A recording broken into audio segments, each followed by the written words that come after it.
Good evening, I'm the Friendly Senpai, and today we're going to be talking about my makeup, because I don't know how to do eyeliner and the whole smoky thing without looking like a harlot, so I've acknowledged it, and now it's going to be put behind us. Okay, so actually, today we're going to be talking about Dream Daddy, a dad dating simulator, which is a visual novel produced by Game Grumps and just launched last week. It tells the story of a dad and his daughter Amanda, who are moving to a new neighborhood after her mother/father died. And in this new neighborhood, you get a hearty serving of daddy.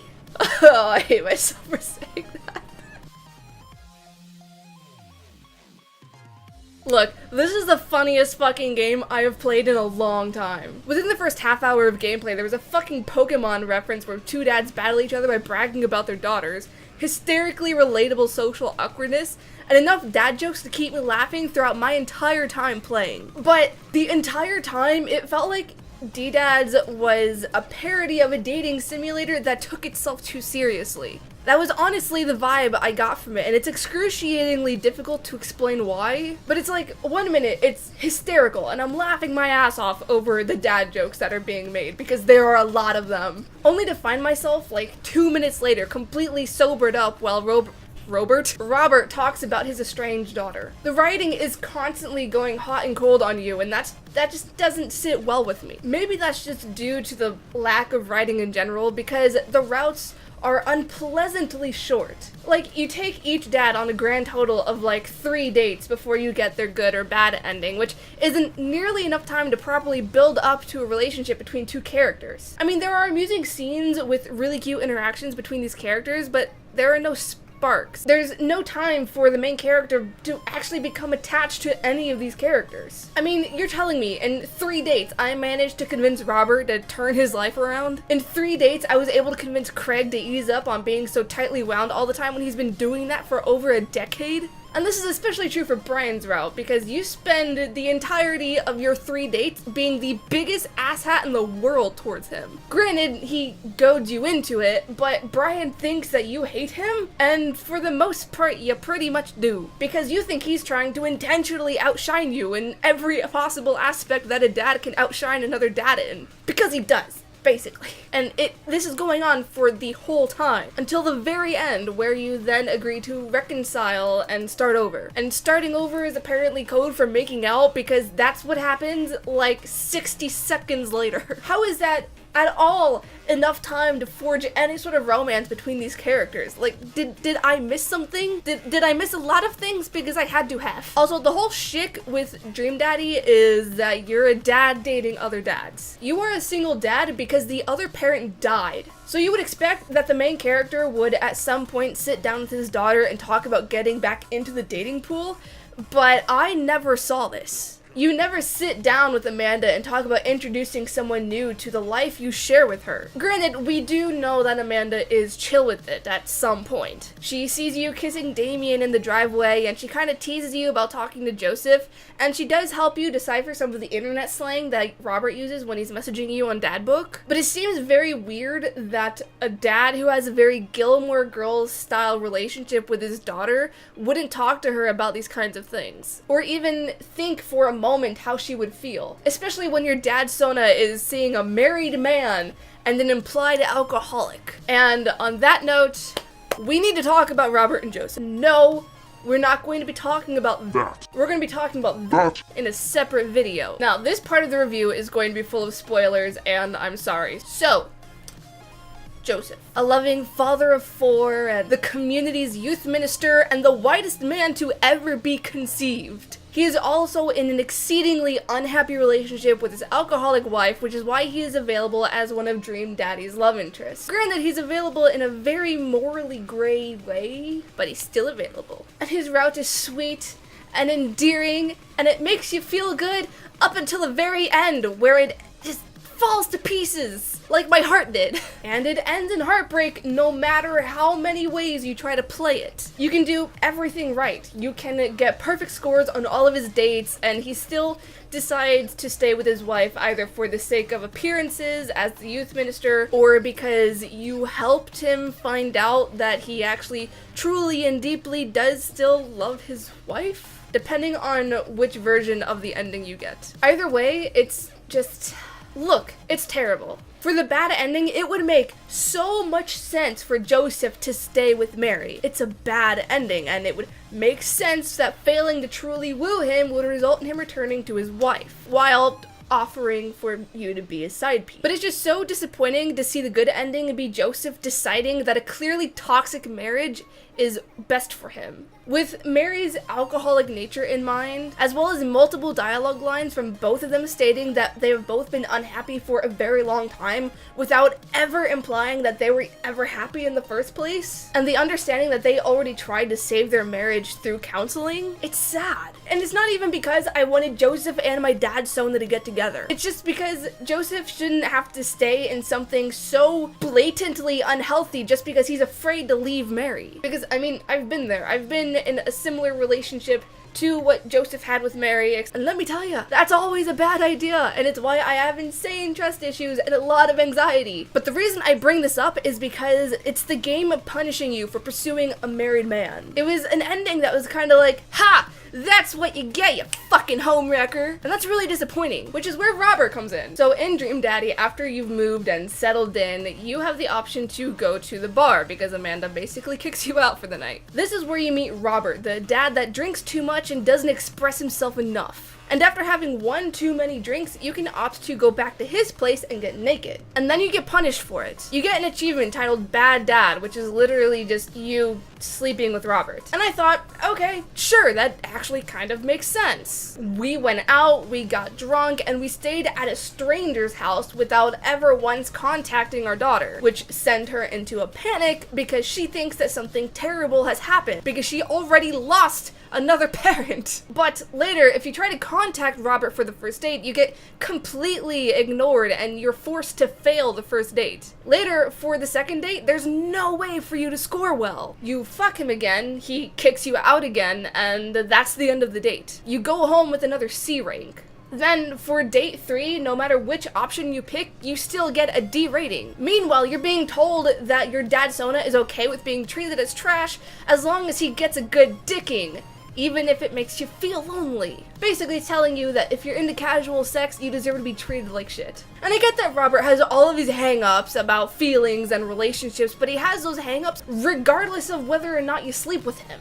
It's so unbelievably judgy for the developers to knock you out of Robert's storyline, to force your character into a position where they can't help Robert overcome his issues, just because you hooked up with him. I was expecting a few things from this game, but at no point did I ever expect slut-shaming. Especially not 2 instances of slut-shaming where you're punished for falling for a man who is divorcing his wife and for having casual, consenting sex with another adult. I do have to say, on a positive note, I was over the moon for how tastefully the writers created Desmeon. It's only mentioned in passing, but Desmeon briefly talks about his aesthetic and coming up with a wardrobe, and he mentions finding Victorian suitable binders to fit into his gothic lifestyle. And that's how it should be. I wouldn't have been opposed to exploring the topic a little more so long as it doesn't become a defining factor for Desmeon. But I'm glad to see that it was a, yup, this person is trans, and it just moves the fuck on.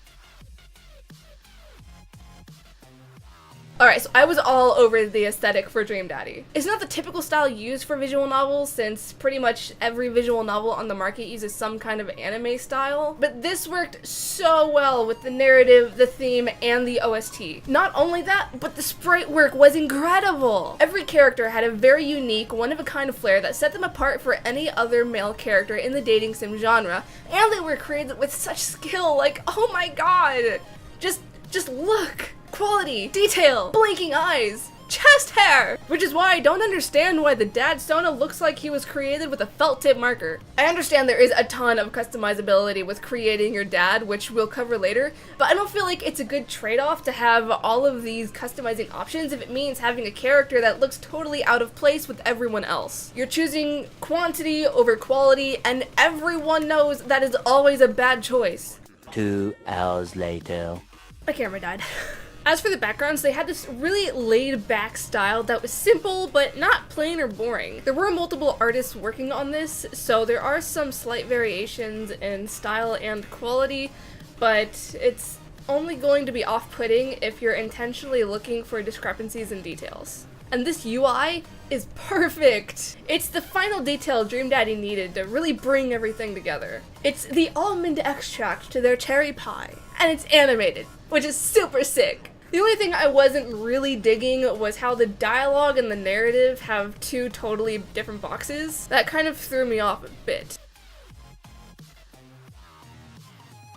So before you get into the game, you get to make that dad, which is basically you selecting your body type, eyes, facial hair, and so on. It's actually pretty extensive, which was neat because it gave you the opportunity to really customize your dad. Unfortunately, no matter what you pick, it's always going to look a little awkward. I mean, most of the eye choices are ridiculous, and the body shape is just, I don't even know what's happening. Half the time you just end up looking like a pedophile, and simultaneously way too young to be having an 18-year-old daughter. But I was thoroughly pleased with the option to have a trans dad Sona because we get to be a main character, and that never happened. So I'll take what I can get. Moving on, I don't know what was going through the developers' heads when they were creating this, but there are no menu options. There aren't any preferences, there's no auto, there's no save screen to organize your saves, there are no skip options, and there's no way for you to adjust the text speed. There's also no volume control whatsoever. It's like they decided to play a visual novel without having ever actually played one, which was really annoying because A, it was really easy to accidentally skip over unread text, B, the game was super fucking loud, and C,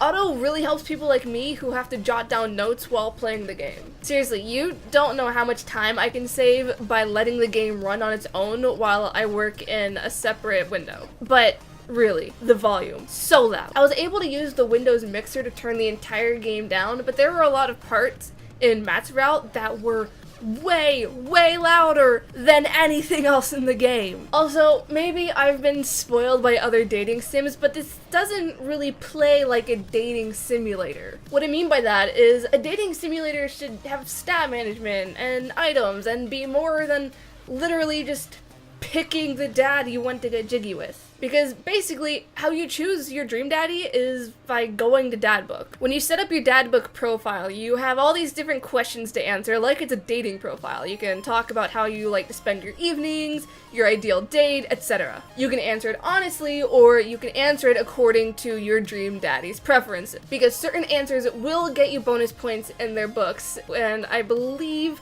that unlocks certain or secret dialogue options, because I've played this game a zillion times trying to unlock that, and I had a bunch of dialogue options that cropped up when the only difference was my Dadbook profile. Anyways, once your profile is all set up, all you need to do is click on the dad that you're interested in. You go on a quote-unquote date, which really isn't date, it's just you two hanging out, and you pick different dialogue options like any other visual novel. And can I just say for a second that I lost my fucking mind over the eggplant and sweat emojis that pop out of a character when you pick the perfect dialogue options? I don't care what you have to say, that was fucking hysterical. If you disagree, it's because you're wrong. But that's really all there is to this game, which is kind of weird because this was made on Unity, and I think there were like 5 developers. And Unity lets you do a whole lot more shit than Ren'Py does. So it's weird that Game Grumps put out a dating simulator that was made on an extremely versatile engine, but it only has like one dating sim mechanic. Meanwhile, it has all of these minigames like Fish Candy Crush and throw shit into a radio to make it work and try to force your way through a concert crowd without dying. This kind of reinforces my theory that these people are trying to make a type of game that they've never actually played. As for the voice acting, there's no actual voice acting. The store page says that it's voiced by the Grumps and their friends, but it's only partially voice acted.